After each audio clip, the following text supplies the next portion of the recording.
Hello दोस्तों, Satya class में आप सभी लोगों का स्वागत है। ठीक है ना। आज हम पढ़ेंगे 25 जनवरी की करंट अफेयर। ठीक है ना।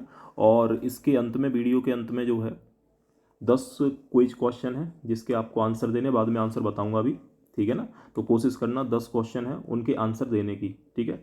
और शायद मुझे उम्मीद है कि उसमें से आप जो है लगभग 8 क्वेश्चन के आंसर दे पाओ। ठीक है। तो सबसे बेस्ट रहेगा 8 क्वेश्चन का आंसर दे पाते हो तो। ठीक है ना।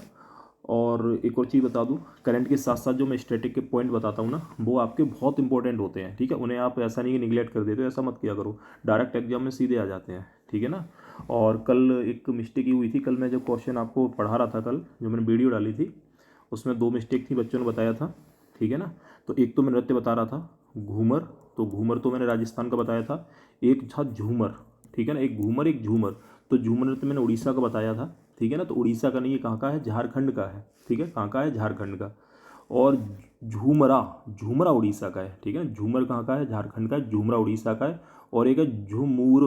ठीक है। एक है झुमूर। तो झुमूर नृत्य जो है ये कहाँ का है, तो ये आपका हो जाएगा असम का। ठीक है। तो ये कई नृत्य हैं, एक बार इन्हें देख लेना। ठीक है। अगर मैं आपसे पूछूं ये बताओ मुझे घूमर कहाँ का है, नोट कर लेना, ध्यान रखना, कन्फ्यूजन बहुत रहता है इसमें। मतलब सॉरी, घूमर नृत्य कहाँ का है, कौन सा है, घूमर। तो घूमर आपका राजस्थान का है। ठीक है ना। अगर मैं आपसे पूछूं ये बताओ मुझे झूमर कहाँ का है, झूमर, झूमना, झूमर, तो ये झारखंड का हो जाएगा। और इसके पीछे आ लगा दूँ तो झूमरा कहाँ का हो गया, तो झूमरा उड़ीसा का हो गया। ठीक है। और एक क्वेश्चन आपका झुमरी, तो झुमरी कहाँ का है, तो झुमरी बिहार का हो जाएगा। ठीक है। कहाँ का हो जाएगा, बिहार का। और एक नृत्य है झुमूर, झुमूर, तो ये असम का हो जाएगा। ठीक है। और एक है झूम, तो झूम नृत्य कहाँ का है, ये आपका त्रिपुरा का हो जाएगा। तो ये थोड़ा कन्फ्यूजन था। ठीक है ना। और उसके अलावा एक क्वेश्चन और था, हेनले पासपोर्ट इंडेक्स में मैं बता रहा था कि हेनले पासपोर्ट इंडेक्स में भारत की जो रैंकिंग है वो आपकी 85 है। ठीक है। कितनी है, 85, शायद मैंने 55 बोल दिया था। ठीक है ना। और एक आर्टन जो था, आर्टन उसके द्वारा जो था रैंक आई थी, उसमें भारत की रैंक 87 थी। मैंने शायद मिस्टेक से 85 बोल दिया था। तो ये 2 करेक्शन कर लेना। ठीक है। बाकी तो सारा कुछ सही है। ठीक है। शुरुआत करते हैं पहले क्वेश्चन से। तो पहला क्वेश्चन है, संघाई सहयोग संगठन फिल्म महोत्सव 2023 का आयोजन कहाँ होगा। तो पहला मुंबई है, दूसरा वाराणसी है, तीसरा भोपाल और चौथा उदयपुर। तो इसका सही आंसर हो जाएगा आपका मुंबई में। तो संघाई सहयोग संगठन फिल्म महोत्सव कहाँ होगा, मुंबई में होगा, ध्यान रखना। और संघाई सहयोग संगठन की जो बैठक होगी 2023 में, वो भी भारत में हो रही है, ये भी पॉइंट ध्यान रखना। ठीक है ना। संघाई सहयोग संगठन की जो बैठक हो रही है वो भी भारत में हो रही है, ये भी ध्यान रखना। और संघाई सहयोग संगठन ने 2023 के लिए अपनी जो सांस्कृतिक राजधानी घोषित किया है ना, वो वाराणसी को किया है। ठीक है। तो ये भी ध्यान रखना। और संघाई सहयोग संगठन में देशों की संख्या कितनी है, 9 है। 9वां देश कौन सा था, ईरान शामिल हुआ था। ठीक है ना। ये ध्यान रखना। तो इतने पॉइंट आप संघाई सहयोग संगठन से ध्यान रखना। ठीक है ना। चलो बढ़ते हैं अगले क्वेश्चन की ओर। अगला क्वेश्चन है, 21 जनवरी को किस राज्यों ने या किन राज्यों ने अपना स्थापना दिवस मनाया। पहला मणिपुर है, दूसरा मेघालय है, तीसरा त्रिपुरा है, या चौथा इन सभी ने, या सभी ने। ठीक है ना। तो इसका सही आंसर हो जाएगा इन सभी ने। तो 21 जनवरी 1972, यानी 1972 में इन 3 राज्यों का गठन किया गया था, मणिपुर, त्रिपुरा और मेघालय। ठीक है ना। तो असम राज्य से अलग होकर राज्य बने थे 1972 में। ठीक है। उससे पहले 1971 में एक राज्य और बनाया गया था, इसका नाम था हिमाचल प्रदेश। तो और ये पूछा जाए कि हिमाचल प्रदेश का गठन कब किया गया था, तो 1971 में किया गया था। और मणिपुर, त्रिपुरा और मेघालय जो है, इनका जो गठन था ये 1972 में किया गया था। उसी तरीके से 1986 में, मतलब 1986 में जो राज्य बनाए गए थे, उसमें 2 राज्य बनाए गए थे। एक आपका मिजोरम था। ठीक है। एक मिजोरम था। और दूसरा राज्य आपका कौन सा था, तो दूसरा था आपका, क्या नाम है उसका, मिजोरम और, सॉरी एक मिनट रुकना, मिजोरम था। और ये मणिपुर, त्रिपुरा, मेघालय तो ये बने बने थे। ठीक है। और नागालैंड आपका 1962 में बना था। हाँ सॉरी, अरुणाचल प्रदेश। तो मिजोरम अरुणाचल प्रदेश का गठन आपका 1986 में किया गया था। ठीक है ना। उसके एक साल बाद 1987 में, 1987 में किया गया था गोवा का गठन। तो ये राज्य बनाए गए थे, ध्यान रखना। ठीक है। तो इनसे संबंधित क्वेश्चन पूछे जाते हैं। हाँ, आपसे अगर क्वेश्चन ये पूछा जाए कि नए राज्य का जो गठन किया जाता है वो किस प्रकार के, मतलब बहुमत से किया जाता है, संशोधन से किया जाता है, तो आपका साधारण बहुमत होता है। कैसा होता है, साधारण। ये क्वेश्चन एग्जाम में आता है, ध्यान रखना। ठीक है। उसके अलावा क्वेश्चन आता है कि नए राज्यों का गठन करना हो, या उनकी सीमा में परिवर्तन करना हो, या उनके नाम में परिवर्तन करना हो, ऐसा विधेयक किसकी अनुमति के बाद संसद में जाता है, तो इसका सही आंसर हो जाएगा आपका राष्ट्रपति। ठीक है। तो जो राष्ट्रपति होता है, तो राष्ट्रपति की अनुमति के बाद ही, ठीक है, ऐसा विधेयक कहाँ जाता है, संसद में जाता है। और नए राज्यों का जो गठन किया जाता है वो राज्य पुनर्गठन अधिनियम 1956 1956 का जो राज्य पुनर्गठन अधिनियम आया था उसके तहत ही किया जाता है, ठीक है ना। तो वर्तमान में भारत में कितने राज्य हैं? 28 राज्य हैं और आपके 8 केंद्र शासित प्रदेश हैं। कुल मिला के कितने हो गए आपके? 36 हो गए। तो ये क्वेश्चन एग्जाम में फिलहाल में पूछा गया था, ठीक है ना। और राज्य पुनर्गठन आयोग के जो अध्यक्ष थे वो कौन थे? फजल अली थे, ठीक है ना। उसके अलावा एक हृदयनाथ कुंजरू थे और KM पनिक्कर भी थे, उसमें 2 सदस्य अन्य हो जाएंगे, ठीक है ना। और भाषा के आधार पर गठित होने वाला भारत का जो पहला राज्य है वो आपका आंध्र प्रदेश है 1953 में, ठीक है ना। और जब राज्य पुनर्गठन अधिनियम 1956 जब पारित हुआ था उस समय भारत में राज्यों की संख्या कितनी थी? 14 राज्य थे और 6 केंद्र शासित प्रदेश थे। तो ये पॉइंट से ध्यान रखना, ठीक है ना। बढ़ते हैं अगले क्वेश्चन की ओर। अगला क्वेश्चन है, तीसरा है, मैत्री तेल पाइपलाइन परियोजना भारत और किस देश के बीच बनाई जा रही है? तो पहला इसका नेपाल, दूसरा बांग्लादेश, तीसरा म्यांमार या चौथा भूटान।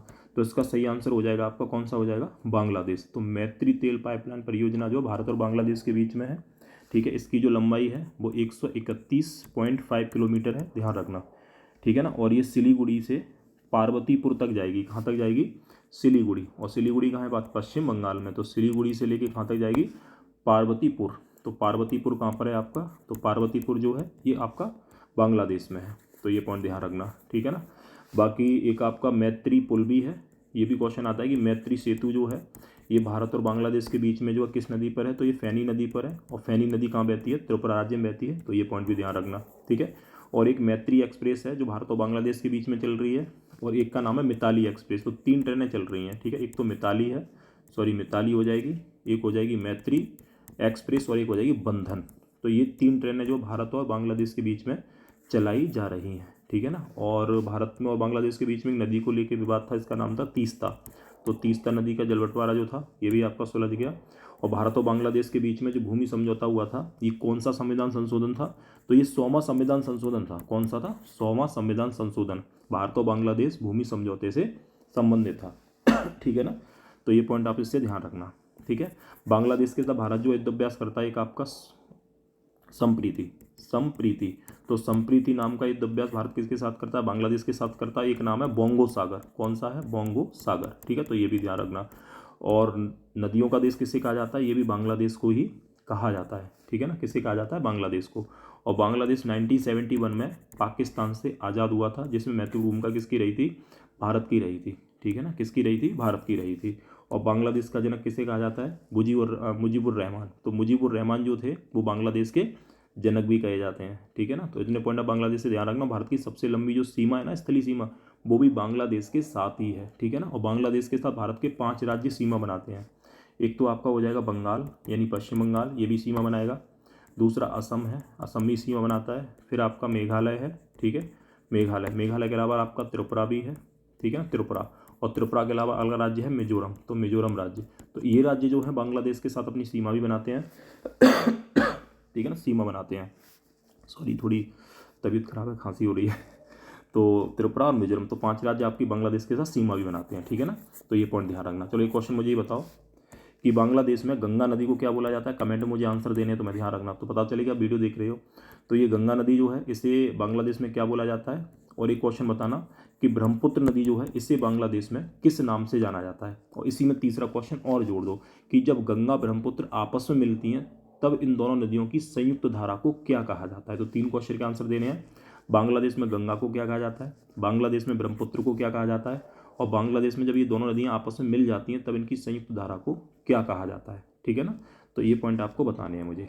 चलो ठीक है, अगले क्वेश्चन की ओर बढ़ते हैं। चौथा क्वेश्चन है, ग्लोबल फायर पावर इंडेक्स 2023 में भारत की रैंक क्या है? पहली, ठीक है, दूसरी, तीसरी या चौथी? तो इसका सही आंसर हो जाएगा आपका चौथी रैंक है। कौन सी है? चौथी है। तो पहले पे अमेरिका है, ठीक है ना, दूसरे पे आपका रूस है, तीसरे पे कौन है? चीन है, चौथे पे भारत है, ठीक है। तो ये ध्यान रखना। चलो अगले क्वेश्चन को बढ़ते हैं। 5वां क्वेश्चन है कि मलेशिया ओपन 2023 का खिताब किसने जीता? तो विक्टर एक्सेल्सन ने, के सुनियामा ने, एस किदाम्बी ने या के मोमोटा? तो इसका सही आंसर है आपका विक्टर एक्सेल्सन। तो विक्टर एक्सेल्सन जो है इन्होंने ये खिताब जीता है, ध्यान रखना, ठीक है ना। और महिलाओं में किसने जीता था? महिलाओं में जीता है अकाने यामागुची ने जीता था। और इसका संबंध आपका किससे है? बैडमिंटन से। ध्यान रखना किससे है? बैडमिंटन से। तो बैडमिंटन के भारत के प्लेयर का नाम है एस किदाम्बी, श्रीकांत किदाम्बी जो है ये भारत के बैडमिंटन प्लेयर है, ठीक है ना। तो ये चीज़ ध्यान रखना। अगला क्वेश्चन है ग्लोबल 500 2023 के अनुसार दुनिया का सबसे मूल्यवान ब्रांड कौन सा है? पहला अमेजन, दूसरा एप्पल, तीसरा गूगल या चौथा माइक्रोसॉफ्ट। तो इसका सही आंसर हो जाएगा आपका पहला। तो अमेजन जो है सबसे मूल्यवान ब्रांड है, दूसरे नंबर पर एप्पल है, तीसरे नंबर पर गूगल है और चौथे नंबर पर माइक्रोसॉफ्ट है, ठीक है ना। और भारत का सबसे मूल्यवान ब्रांड कौन सा है? तो ये हो जाएगा आपका कौन सा हो जाएगा? रिलायंस। तो ये भी ध्यान रखना, ठीक है ना। चलो अगले क्वेश्चन की ओर बढ़ते हैं। अगला क्वेश्चन है अंतर्राष्ट्रीय मसाला सम्मेलन 2023 का आयोजन कहाँ किया गया? तो पहला मुंबई, दूसरा चेन्नई, तीसरा बेंगलुरु और चौथा कोचीन। तो इसका सही आंसर हो जाएगा मुंबई, ठीक है ना। सॉरी मुंबई नहीं होगा, चेन्नई होगा, ठीक है ना। मुंबई में आपका अंतर्राष्ट्रीय मसाला सम्मेलन नहीं हुआ था, वो हुआ था आपका विश्व मसाला कांग्रेस सम्मेलन, ठीक है।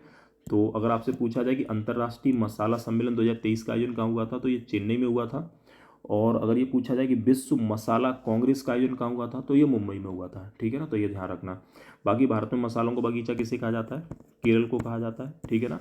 और केरल में एक पहाड़ियाँ हैं जिनका नाम है कार्डमम की पहाड़ी, इलायची की पहाड़ियाँ, ठीक है ना, जो आपकी मसालों के लिए फेमस है। उसके अलावा केरल में ही आपका जो है कार्डमम की पहाड़ियों में एक दर्रा पड़ता है, इसका नाम है सैनकोट्टा, ठीक है। ये क्वेश्चन आता है कि सैनकोट्टा दर्रा जो है किन पहाड़ियों में है? तो ये पड़ता है आपका कार्डमम की पहाड़ियों में पड़ता है सैनकोट्टा, ठीक है ना। तो ये पॉइंट ध्यान रखना। बाकी केरल से संबंधित कई फैक्ट आते भी है, जैसे पूछा है इराविकुलम 16, ठीक है, इराविकुलम 16, मथिक रत्न 16, ठीक है, मथिक रत्न 16, ठीक है, मथिक रत्न 16। उसके अलावा इराविकुलम परिकुलम 16, परिकुलम 16, ठीक है, पेरियार। तो ये सब कहाँ पर हैं आपके? ये सब आपके केरल में पड़ते हैं, ठीक है। और केरल जो है इसका जो एक जिला है कोल्लम जिला जो है ये भारत का पहला संविधान साक्षर जिला है, तो ये ध्यान रखना। उसके अलावा केरल जो है आपका क्या नाम है नारियल के उत्पादन में पहले नंबर पर है, ठीक है, प्राकृतिक रबड़ के उत्पादन में पहले नंबर पर है, मसालों के उत्पादन में भी ये पहले नंबर पर है। कौन सा राज्य आपका? केरल राज्य, ठीक है। तो इसमें ध्यान रखना। चलो अगला पॉइंट देखते हैं। अगला क्वेश्चन है साइक्लोन 1 युद्धाभ्यास भारत और किस देश के बीच राजस्थान में आयोजित किया जाएगा? पहला अमेरिका, दूसरा फ्रांस, तीसरा मिस्र, चौथा जापान। तो इसका सही आंसर होगा आपका मिस्र। तो ये पहली बार ऐसा हो रहा है कि मिस्र के साथ जो है भारतीय जो सेना है वो युद्धाभ्यास कर रही है। किस नाम से करेगी? तो ये करेगी आपका साइक्लोन नाम से। बाकी एक युद्धाभ्यास करते हैं लेकिन वो वायुसेना करती है, इसका नाम है डेजर्ट वॉरियर, डेजर्ट, ध्यान रखना, डेजर्ट वॉरियर। तो डेजर्ट वॉरियर नाम का युद्धाभ्यास जो है भारतीय वायुसेना करती है किसके साथ? मिस्र के साथ। लेकिन पहली बार ऐसा हो रहा है कि भारतीय सेना जो है थल सेना वो करेगी साइक्लोन नाम का, कहाँ करेगी आपका? ये राजस्थान में करेगी, ठीक है ना। और डेजर्ट नाइट किसके साथ होता है? तो डेजर्ट नाइट हो जाता है आपका फ्रांस के साथ, ठीक है। तो ये पॉइंट इसमें ध्यान रखना। बाकी मिस्र में जो था इस बार 2022 में कोप 27 हुआ था, ठीक है। कोप 27 कहाँ हुआ था? मिस्र में हुआ था। और मिस्र के राष्ट्रपति हैं, ठीक है, जिनका नाम है अब्दुल फतह अल सीसी। क्या नाम है? अब्दुल, ठीक है ना, अब्दुल फतह अल सीसी। तो अब्दुल फतह अल सीसी जो हैं ये इस बार जो आपका गणतंत्र दिवस है उसमें मुख्य अतिथि के रूप में ये शामिल होंगे, ठीक है ना। कौन है आपके? अब्दुल फतह अल सीसी। कहाँ के राष्ट्रपति हैं? मिस्र के राष्ट्रपति हैं। तो ये भी पॉइंट ध्यान रखना, ठीक है ना। और मिस्र जो है यहाँ पर एक नहर है, इसका नाम है स्वेज नहर, ठीक है। क्या नाम है? स्वेज नहर। और स्वेज नहर जो है, ठीक है, ये लाल सागर को भूमध्य सागर से जोड़ती है और ये भारत और विश्व की सबसे बड़ी नहर भी है, ठीक है ना। तो ये भी ध्यान रखना है। और इसका निर्माण आपका 1869 में हुआ था। तो 1869 में इसका निर्माण हुआ था। और इसका इंजीनियर भी पूछा जाता है, तो इंजीनियर जो था इसका नाम था डी लेसेप्स, ठीक है, डी लेसेप्स। तो डी लेसेप्स जो थे इसके इंजीनियर थे किसके? स्वेज नहर के, ठीक है। तो ये पॉइंट भी आप ध्यान रखना, ठीक है। और मिस्र जो है पिरामिड के लिए फेमस है। और मिस्र की सभ्यता जो थी ये नील नदी के किनारे थी। किस नदी के किनारे थी? नील नदी के। और मिस्र में आपका एक बांध पड़ता है, इसका नाम है अस्वान बांध। ये एग्जाम में आता है कि अस्वान बांध किस देश में है? मिस्र में है। और एक झील है इसका नाम है नासिर झील। तो नासिर झील और अस्वान बांध ये दोनों आपका कहाँ पर हैं? आपके मिस्र में है। तो ये पॉइंट भी आपका एग्जाम में पूछा जाता है, ठीक है। तो इतने पॉइंट आप मिस्र से ध्यान रखना, ठीक है। चलो बढ़ते हैं अगले क्वेश्चन की ओर। अगला क्वेश्चन है यूएई में आयोजित अंतर्राष्ट्रीय अक्षय ऊर्जा एजेंसी की बैठक में किस देश ने अध्यक्षता ग्रहण की? पहला चीन, दूसरा भारत, तीसरा अमेरिका, चौथा मिस्र। तो इसका सही आंसर हो जाएगा आपका भारत। तो भारत जो है इसकी अध्यक्षता करेगा, ठीक है ना। और भारत जो है अक्षय ऊर्जा के उत्पादन में, ठीक है ना, आत्मनिर्भर बनने की कोशिश कर रहा है। और भारत सरकार का लक्ष्य है कि 2030 तक जो है भारत सरकार लगभग आपका 500 गीगावाट, कितना? 500 गीगावाट जो है अक्षय ऊर्जा का निर्माण करेगी। कब तक? 2030 तक। तो ये भारत सरकार का लक्ष्य भी है, ठीक है। तो ये पॉइंट ध्यान रखना। चलो अगले क्वेश्चन की ओर बढ़ते हैं। अगला क्वेश्चन है INS बागीर को नौसेना में शामिल किया गया, ये किस पनडुब्बी किस श्रेणी की पनडुब्बी है, ठीक है। तो इसका पहला है प्रोजेक्ट 15B, दूसरा है प्रोजेक्ट 75B या प्रोजेक्ट 25। तो इसका सही आंसर हो जाएगा प्रोजेक्ट 75। तो प्रोजेक्ट 75 के द्वारा 6 पनडुब्बियाँ बनाना शुरू की गई थी, ठीक है, जो स्कॉर्पियन श्रेणी की पनडुब्बियाँ थी और फ्रांस के सहयोग से बनाना शुरू की गई थी, ठीक है ना। जिसमें एक आपका INS कलवरी थी, ठीक है, INS आपका करंज थी, ठीक है, INS बेला, ठीक है, INS खंडेरी, ठीक है, खंडेरी, और एक आपकी ये बागीर, और एक है आपकी बागसीर। तो बागसीर बची हुई है, ये बन रही है, ध्यान रखना। तो ये 6 पनडुब्बियाँ जो थी प्रोजेक्ट 75 के तहत बनाई गई हैं, ठीक है ना। तो ये पॉइंट ध्यान रखना। तो उसके अलावा अगला क्वेश्चन बढ़ते हैं। लेकिन हाँ, एक क्वेश्चन मुझे ये बताओ, भारत की पहली परमाणु पनडुब्बी कौन सी है? आपको कमेंट में आंसर देना है, भारत की पहली परमाणु पनडुब्बी कौन सी है, ठीक है ना, ध्यान रखना। और एक क्वेश्चन और ध्यान रखना कि भारत के पास कितने विमान वाहक पोत हैं, तो इसका आंसर भी आपको कमेंट देना है, उनके नाम भी देना, लिख देना, ठीक है ना। तो ये हो गए आपके करंट के क्वेश्चन। अब आते हैं स्टैटिक की तरफ, ठीक है, अच्छे क्वेश्चन है, ध्यान रखना ये। तो पहला क्वेश्चन है ताशकंद समझौता भारत और किस देश के बीच हुआ। दूसरा है पंचशील समझौता कब भारत और चीन के बीच हुआ। अब्राहम शांति समझौता किन देशों से संबंधित है। कलादान प्रोजेक्ट का संबंध भारत और किस देश से है, ठीक है ना। अगला क्वेश्चन है भारत का तीसरा रॉकेट प्रक्षेपण केंद्र किस राज्य में बनाया गया है, ठीक है। नेक्स्ट क्वेश्चन है 90 ईस्ट रिज कटक किस महासागर में है। अगला है पूर्वी समुद्र की स्वामिनी किस देश को कहा जाता है, ठीक है। T49 रेल सुरंग कहाँ बनाई जा रही है। सेरनगेटी नेशनल पार्क किस देश में है। ग्रीन मफलर का संबंध किससे है। विक्टोरिया झील किन देशों के बीच सीमा बनाती है। और लास्ट है बाल्टिक देश कौन कौन से हैं, ठीक है। तो इसके आंसर सोच लो, ठीक है ना। चलो ठीक है, अब मैं इसके आंसर बताता हूँ। ताशकंद समझौता जो था ये भारत और किस देश के बीच में हुआ था, तो ये भारत और पाकिस्तान के बीच में हुआ था। किसके बीच में हुआ था, भारत और पाकिस्तान। तो ये कब हुआ था, तो ये हुआ था 1966 यानी 1966 में समझौता हुआ था, ठीक है। कि 1965 के युद्ध में भारत जो था इसने पाकिस्तान के कई क्षेत्रों पर कब्जा कर लिया था, मतलब जीत लिया था। जिसके बाद जो था ताशकंद में एक समझौता हुआ, उसमें भारत के प्रधानमंत्री कौन थे, लाल बहादुर शास्त्री। तो इस समझौते करने के बाद जो था रात्रि में इनकी मौत हो जाती है अटैक से, तो ये बताया जाता है, ठीक है, हृदयाघात से। तो ताशकंद समझौता भारत और पाकिस्तान के बीच में हुआ था, कब हुआ था, 1966 में। तो ये क्वेश्चन आता है 1966 में, ठीक है। तो अगला क्वेश्चन देखते हैं, पंचशील समझौता कब भारत और चीन के बीच हुआ था। तो ये समझौता हुआ था 1954 यानी 1954 में जो था ये भारत और चीन के बीच में पंचशील समझौता हुआ था। बाद में भारत और चीन के बीच में एक युद्ध भी हुआ था जो 1962 में हुआ था, 1962 में हुआ था, ठीक है ना। तो ये ध्यान रखना। अगला क्वेश्चन है अब्राहम शांति समझौता किन देशों से संबंधित है। तो अब्राहम शांति समझौता इजराइल और मुस्लिम देशों के बीच में आपस में मतलब मैत्री से संबंधित है, ठीक है ना। तो इसमें शामिल होने वाला पहला देश कौन सा था, UAE था। तो ये भी ध्यान रखना। उस समय ये समझौता कराने में मुख्य भूमिका किसकी थी, तो आपके जो अमेरिका के राष्ट्रपति थे इनका नाम था डोनाल्ड ट्रंप, उनकी इसमें मुख्य भूमिका थी, ठीक है ना। अगला क्वेश्चन है कलादान प्रोजेक्ट का संबंध भारत और किस देश से है। तो इसका सही आंसर हो जाएगा, मतलब इसका आंसर है म्यांमार।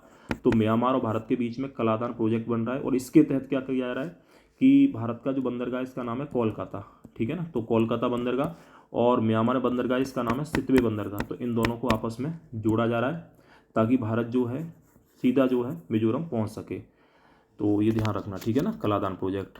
और भारत का तीसरा रॉकेट प्रक्षेपण केंद्र किस राज्य में बनाया गया। तो ये आपकी तमिलनाडु में बनाया गया, ध्यान रखना, तमिलनाडु। दो पहले से हैं, एक आंध्र प्रदेश में है श्रीहरिकोटा में जिसका नाम है सतीश धवन, और दूसरा आपका केरल के तिरुवनंतपुरम में है, ठीक है, जिसका नाम है विक्रम साराभाई। और तीसरा जो है तमिलनाडु में कुलशेखरपट्टनम में। तो कुलशेखरपट्टनम में जो है तीसरा तमिलनाडु में बनाया गया है, ठीक है ना। अगला क्वेश्चन है 90 ईस्ट रिज कटक किस महासागर में है। तो इसका सही आंसर हो जाएगा आपका हिंद महासागर में, ठीक है, किस में है, हिंद महासागर में। और हिंद महासागर का सबसे गहरा गर्भ कौन सा है, तो ये है आपका सुंडा। कौन सा हो जाएगा, सुंडा हो जाएगा, ठीक है, ध्यान रखना। अगला क्वेश्चन है पूर्वी समुद्र की स्वामिनी किस देश को कहा जाता है। तो ये बोला जाता है श्रीलंका को। किसे बोला जाता है, श्रीलंका। तो श्रीलंका को बोला जाता है पूर्वी समुद्र की स्वामिनी, ध्यान रखना, ठीक है ना। श्रीलंका का प्राचीन नाम क्या है, सिलोन है, ठीक है। इसे सेहनी द्वीप भी कहा जाता था। इसकी जो प्रमुख नदी है वो है बेली गंगा, ठीक है ना। और भारत और श्रीलंका के बीच में कौन सी जल संधि है, पाक जल संधि, ठीक है ना। अगला क्वेश्चन देखते हैं T49 रेल सुरंग कहाँ बनाई जा रही है। तो इसका सही आंसर हो जाएगा आपका ये बनाई जा रही है आपकी जम्मू कश्मीर में। कहाँ बनाई जा रही है? जम्मू कश्मीर में। तो जम्मू कश्मीर में ये बनाई जा रही है, ध्यान रखना, ठीक है। इसका नाम है T49 सुरंग। चलो अगला क्वेश्चन देखते हैं। अगला क्वेश्चन है सेरेनगेटी नेशनल पार्क किस देश में है? तो ये तंजानिया में है। कहाँ पर है? तंजानिया। तो ये तंजानिया में, ध्यान रखना, ठीक है। कौन सा? Serengeti national park. तो ये क्वेश्चन आता भी है, ठीक है। अगला क्वेश्चन है ग्रीन मफलर का संबंध किससे है? तो इसका संबंध है ध्वनि प्रदूषण से। किससे हो जाएगा? ध्वनि प्रदूषण। तो ध्वनि प्रदूषण के नियंत्रण से है ग्रीन मफलर का संबंध है, जिसमें क्या होता है कि हाईवे जो होते हैं उनके किनारे जो है पेड़ों की जो है एक सीधी एक पट्टी बना दी जाती है ताकि ध्वनि प्रदूषण जो है आसपास के क्षेत्रों में ना जाए। अगला क्वेश्चन देखना, विक्टोरिया झील किन देशों के बीच सीमा बनाती है? तो 3 देश हैं, ठीक है। युगांडा है, युगांडा, दूसरा है केन्या, अगला है तंजानिया। तंजानिया। तो युगांडा, केन्या और तंजानिया, इन तीनों देशों के बीच में कौन सी झील है? विक्टोरिया झील है, जो विश्व की तीसरी सबसे बड़ी झील है, अफ्रीका की सबसे बड़ी झील है, ठीक है। विश्व की तीसरी सबसे बड़ी झील है और अफ्रीका की सबसे बड़ी झील है। इसके उत्तर में से निकलती है नील नदी और पश्चिम से निकलती है कौन सी नदी निकलती है? कांगो या जारे नदी। तो ये पॉइंट ध्यान रखना, ठीक है ना। बाल्टिक देश कौन से हैं? तो बाल्टिक कंट्री 3 है, लिथुआनिया, ठीक है, लिथुआनिया, एक है आपका लाटविया, लाटविया, और एक है एस्टोनिया, एस्टोनिया। तो ये 3 देश आपके कैसे हैं? बाल्टिक देश हैं। तो ये आपके हो गए क्विज के क्वेश्चन। वीडियो कैसी लगी है, ठीक है, तो ये बताना, कमेंट करना। और उसके अलावा जो है वीडियो पसंद आई है तो उसको लाइक जरूर कर दिया करो यार। लाइक करने में इतनी कंजूसी क्यों करते हो? मुझे समझ में ये नहीं आता है। तो लाइक कर दिया करो, थोड़ा मुझे लगेगा हाँ तुमको वीडियो पसंद आई है, ठीक है ना। तो मिलते हैं अगली वीडियो में, ठीक है। Thank you.